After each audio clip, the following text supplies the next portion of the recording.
The ocean breeze rolled in heavy with salt, carrying the sound of shouts and the pounding of boots through the sand. Coronado Beach had never looked more alive, rows of SEAL candidates drenched in sweat, faces caked with grit, moving logs and crawling through mud as the instructors barked orders sharp enough to cut the air. Spectators stood behind a thin line of rope, watching the relentless training of America's elite warriors.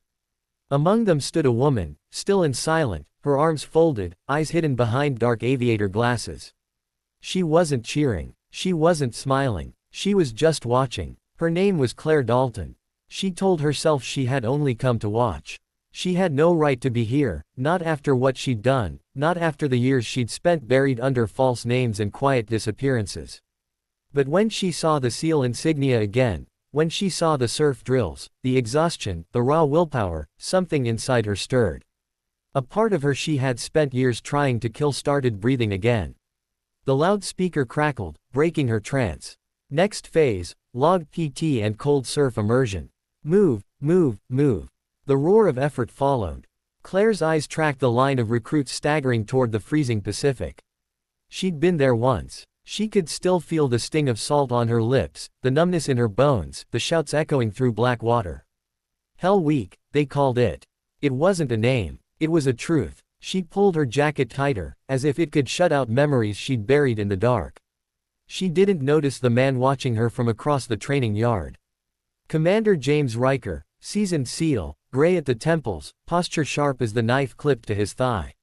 He was there to oversee the trials, clipboard in hand, scanning the recruits with a predator's focus.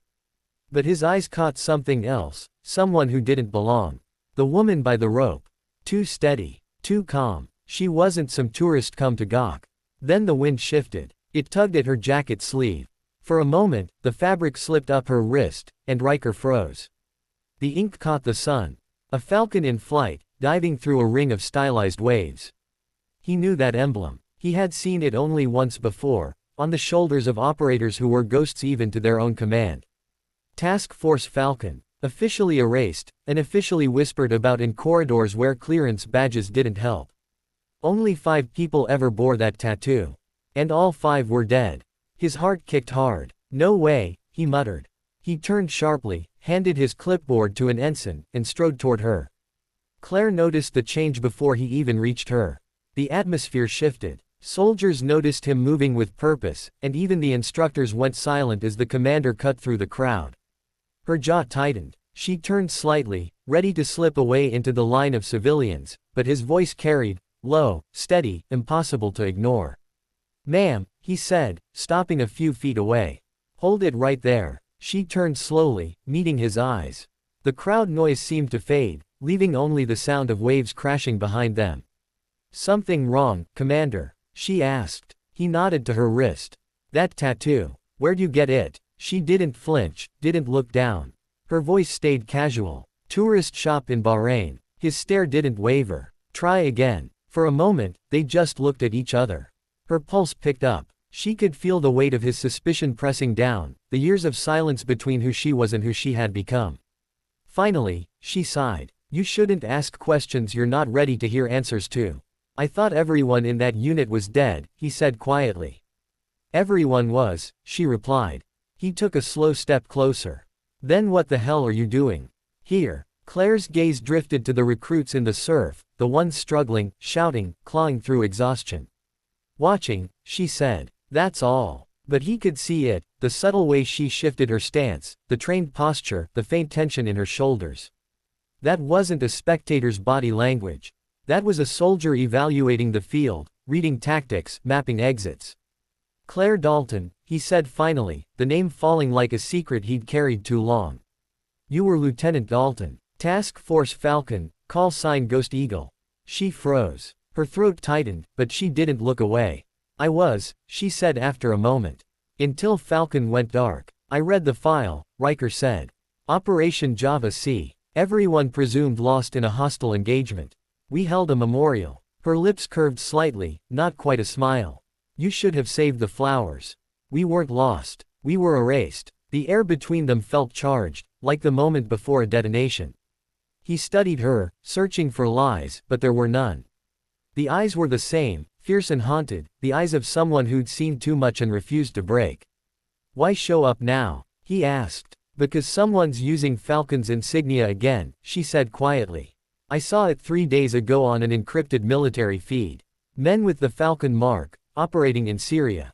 It's the same unit patch we designed. The same formation protocols. Someone brought Falcon back from the dead, and it's not the Navy." Riker's face hardened. "That's impossible. Falcon's records were sealed under black protocols." She nodded. "I know. Which means someone high up broke those seals." For a long moment, neither spoke. Then he gestured for her to follow him away from the crowd. They moved along the fence line, their boots crunching over gravel, the ocean roaring beside them. "You shouldn't have come here," Riker said finally. "If this is true, if someone's resurrected Falcon, you're a target. They'll come for you." She gave a humorless laugh. "They already did." He turned sharply. "When?" 2 nights ago," she said. "In Manila. 3 men, ex-contractors, Navy background. They didn't make it past my hotel door." Riker swore under his breath. "You still move like an operator, then." "I never stopped," she said softly. He looked at her again, something shifting in his eyes, not just recognition, but respect tinged with guilt. "You could have stayed hidden. Why risk this?" "Because someone's rewriting history," she said. "Falcon wasn't just a team, it was a mistake the world was never supposed to repeat. If they're reviving it, people will die. A lot of them." She reached into her jacket and pulled out a small data drive, old and scratched, marked with the Falcon emblem. She held it out to him. "Everything I've found is on this. Mission logs, funding trails, encrypted orders from a command node that shouldn't exist." He stared at it but didn't take it yet. "You're handing me a death warrant, Dalton." "I'm handing you a chance," she said. "You still have clearance. I don't. You can take this to command, find out who's running the show." "I can't." He finally took the drive, tucking it into his pocket. "This never happened," he said. "You were never here." She gave a faint, tired smile. "That's the story of my life." The loudspeaker cracked again. "Commander Riker, Ops is calling. Priority code." He didn't move. He just stood there, watching her step away toward the parking lot. The crowd had already forgotten her. To them, she was nobody, a quiet woman who came to watch. But Riker knew better. As she walked into the sunlight, her shadow stretched long against the sand. He touched the drive in his pocket, the weight of it burning like a brand. "Ghost Eagle," he murmured under his breath, "welcome back." The ocean wind swallowed his words, but in the distance, Claire glanced back once, just once, and gave a faint nod, as if she'd heard him.